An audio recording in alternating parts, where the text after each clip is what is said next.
গ্রামের তালপুকুরের ধারে আছে এক বিশাল লিচু গাছ। লাল টুকটুকে লিচু ঝুলছে গাছে। হাবু আর তার দুষ্টু বন্ধুদের নজর পড়েছে তাতেই। এই যে গাবুটিটু মুনু, আজকে এই গাছ থেকে লিচু চুরি করব। আজকের বিকেলের খাওয়া থাতে লিচুর মালাই হবে। কিন্তু ভাই, যদি মালি দেখে ফেলে? ধরা পড়লে পালাবো। ভয় পেলে চলবে না। এসো, আমার পিছে এসো। দেখো কেমন লিচু পড়ছে।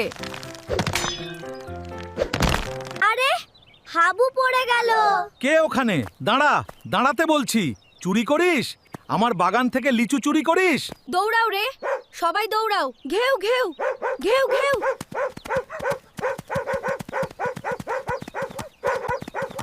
মালি পেছনে লেগে গেছে আর কুকুরও ছুটছে। আরে ভাই, বাবা গো মা গো, পাঁচিল টপকাও, না হলে আজকে ধরা পড়বো।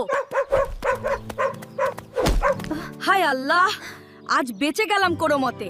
কিন্তু শোনো, যদি আর কখনো লিচু চুরি করতে যাই, তবে আমার নামই মিছা। লাইক, কমেন্ট, সাবস্ক্রাইব করতে ভুলবে না।